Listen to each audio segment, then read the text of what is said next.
Class 8 students, here is Anand Mishra and आज आप लोगों के लिए जो वीडियो आने वाला है ज़्यादा इम्पॉर्टेंट है बिकॉज अब ये एक रिवीजन वीडियो है जो आप लोगों को चैप्टर 4 लेसन 10 से मिलने वाला है। ये वीडियो मैं आप लोगों के हिंदी मीडियम के लिए और इंग्लिश मीडियम के लिए दोनों रहा हूँ। तो इसमें सबसे पहले हम जो पढ़ेंगे वो हम पढ़ेंगे टाइप्स ऑफ फोर्स के बारे में।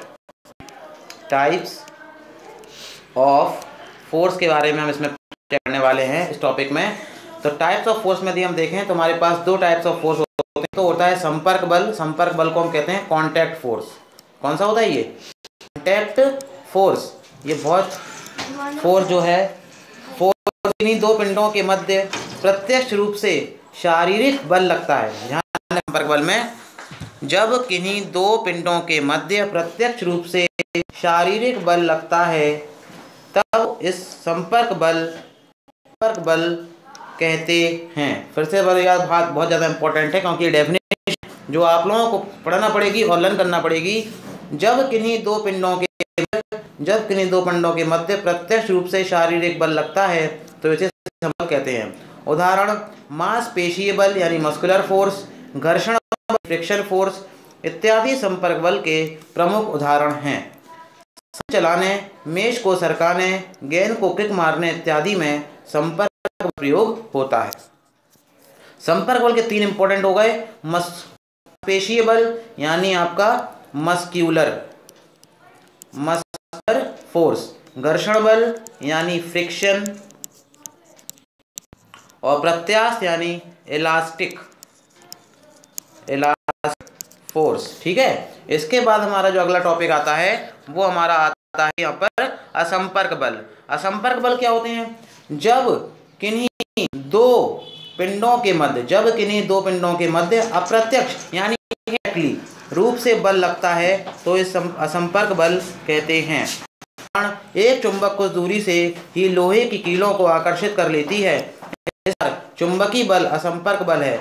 पृथ्वी का गुरुत्वाकर्षण बल भी असंपर्क आता है जो प्रत्येक वस्तु को अपनी ओर खींचता है।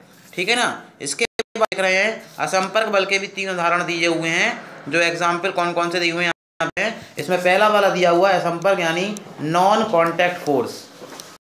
कॉन्टैक्ट फोर्स बहुत ज़्यादा इंपॉर्टेंट है क्योंकि इसमें ज़्यादा टाइप दिए गए हैं। आप दिख रहा हो चुंबकीय बल यानी मैग्नेटिक हो गया। गुरुत्वाकर्षण बल यानी ग्रेविटेशन हो गया। स्थिर वैद्युत बल यानी मैं इंग्लिश में लिख देता हूँ इलेक्ट्रोस्टैटिक फोर्स। ध्यान रखना, इलेक्ट्रोस्टैटिक फोर्स। और नाभिकीय बल यानी न्यूक्लियर फोर्स। ठीक है। तो ये आपके ज़्यादा समझ में आ गया होगा। इसके बाद आप देख रहे हैं आगे जो दिया है। अब हम उपयुक्त में से कुछ विशिष्ट बलों का विस्तृत अध्ययन करें। इसमें पहला वाला हमारे पास मांसपेशीय बल। मांसपेशीय बल में क्या होता है? ध्यान से देखा कि इसमें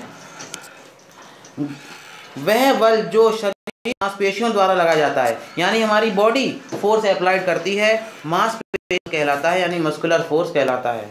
मनुष्य तथा पशु दोनों ही कार्य करने में मांसपेशी बल का प्रयोग करते हैं।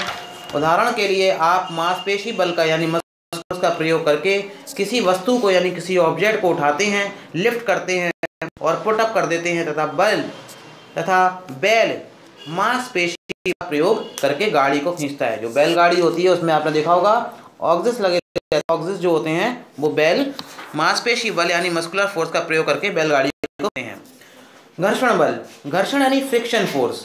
घर्षण बल एक बहुत सामान्य बल है। जब कोई एक सतह किसी अन्य सतह के ऊपर रगड़ती है घर्षण इसी गति का विरोध करता है यानी घर्षण बल मोशन को अपोज रहता है। ऑपोजेस द मोशन। ध्यान रखना है, ऑपोजेस द मोशन। बल जो किसी वस्तु की गति का विरोध करता है घर्षण कहलाता है। घर्षण ही वह बल है जो गतिमान वस्तु को विश्राम अवस्था में लाता है। जब वस्तुएं एक दूसरे के संपर्क में रहकर गति करती हैं तो वे धीरे धीरे विश्राम अवस्था में आ जाती हैं। वीडियो कैसा लगा कमेंट जरूर करें और जो भी डाउट्स हो आप ग्रुप में या फिर कमेंट पूछ सकते हैं। Thank you very much.